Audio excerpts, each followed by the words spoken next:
Film का आगाज़ होता है हाई स्कूल स्टूडेंट के एक ग्रुप से जो रेलवे स्टेशन पर एजुकेशन ट्रिप पर आए हुए थे।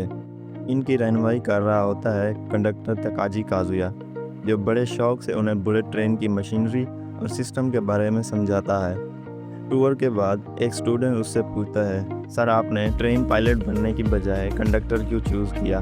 तकाजी मुस्कुराता है और कहता है, मुझे लोगों को जोड़ना और उनकी ज़रूरियात पूरी करना पसंद है। इस वक्त हायाबुसा 60 प्लेटफॉर्म पर आती है और सब मुसाफिर और स्टूडेंट्स इसमें सवार हो जाते हैं। सब बहुत एक्साइटेड होते हैं, लेकिन एक लड़की युजुकी उदासी में बैठी होती है। ट्रेन के बिजनेस क्लास में कुछ और लोग भी होते हैं, एक सियासतदान जो स्कैंडल्स में घिरा होता है, एक यूट्यूबर और एक बड़ा बिजनेसमैन जो पहचान छुपाकर सफ़र कर रहा होता है। सब कुछ नॉर्मल था, लेकिन थोड़ी देर बाद कंट्रोल सेंटर में एक कॉल आती है।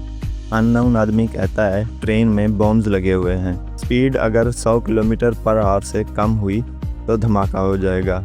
कंट्रोल सेंटर कुछ एक्शन लेता, इसी वक्त एक मालगाड़ी ट्रेन ब्लास्ट हो जाती है, बिल्कुल वैसे ही जैसे उस आदमी ने बताया था। फिर दोबारा कॉल आती है। वो आदमी कहता है ये सिर्फ डेमो था, ताकि तुम्हें यकीन आ जाए। इस खबर से सब घबरा जाते हैं और टेररिस्ट की डिमांड भी सामने आ जाती है कि 100 मिलियन येन मेरे अकाउंट में ट्रांसफ़र कर दिए जाएं, फिर वो बम को डिफ्यूज़ करेगा। लेकिन गवर्नमेंट इसे रिफ्यूज़ कर देती है कि जापान टेररिस्ट से कभी डील नहीं करेगा। मगर इस खबर से पूरे मुल्क में पैनिक फैल जाता है। ट्रेन के अंदर यूट्यूबर एक फंड रेजिंग पोर्टल बनाता है और लोग उसे ऑनलाइन डोनेशन देना शुरू कर देते हैं ताकि डिमांडेड अमाउंट जमा हो सके। पूरे मुल्क से डोनेशन देना शुरू हो जाता है। यूट्यूबर डोनेशन को लाइव रखता है। मुसाफिरों के दरमियान एक मास्क पहने हुए आदमी जो रिलैक्स्ड होकर बैठा था। इन्वेस्टिगेशन करने पर मालूम होता है कि वो एक एयरक्राफ्ट रिपेयर कंपनी का ओनर था। एक वक्त था उसकी कंपनी की लापरवाही की वजह से हेलीकॉप्टर क्रैश हो गया था, जिसमें स्टूडेंट्स मारे गए थे, जिसकी वजह से लोग डोनेशन नहीं दे रहे थे। सब लोग उसे मारने लग जाते हैं, लेकिन स्टाफ आके उसे बचा लेता है। लेकिन असली ट्विस्ट तब सामने आता है, युजुकी ही असली टेररिस्ट निकलती है। एक स्कूल गर्ल ने ये बड़ा मंसूबा बनाया था अपने डैड से बदला लेने के लिए। उसका बाप एक रिटायर्ड पुलिस ऑफिसर था जो उसे हर वक्त मारता, गाली गलौज और ताने देता रहता था। माँ की डेथ के बाद वो बिल्कुल अकेली हो गई थी।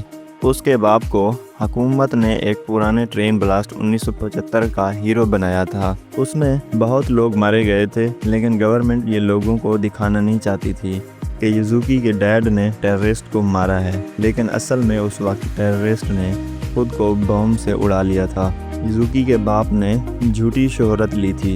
युजुकी को सच पता था। वो चाह रही थी कि दुनिया को सच पता चले, इसलिए वो टेररिस्ट के बेटे से मिली और उसे अपने प्लान में शामिल किया।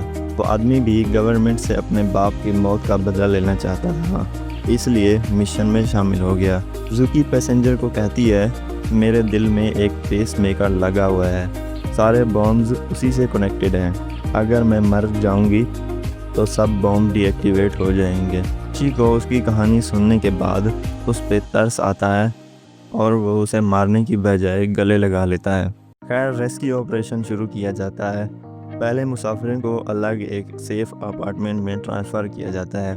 फिर एक और ट्रेन साथ चलती है। दोनों ट्रेन्स की स्पीड सेम रखी जाती है और एक पुल बनाया जाता है जहां से पैसेंजर्स ट्रांसफ़र होते हैं। आखिरी वक्त पर 9 मुसाफिर बचते हैं। ट्रेन तेज़ रफ्तार से टोक्यो की तरफ जा रही होती है, लेकिन स्टेशन बंद होता है। अगर ट्रेन वहां पहुंचती तो पूरा स्टेशन तबाह हो जाता। कंट्रोल रूम एक रिस्की फैसला करता है। उनके इंजन वाला अपार्टमेंट अलग कर दिया जाता है और इंजन को खाली जगह की तरफ स्विच कर देते हैं। जैसे ही स्पीड 100 किलोमीटर पर आवर से कम होती है, एक ज़बरदस्त धमाका होता है। बाकी ट्रेन उड़ जाती है, लेकिन सब मुसाफिर बच जाते हैं। पुलिस युजुकी को अरेस्ट कर लेती है। वो खामोशी से अपने हाथ आगे कर देती है।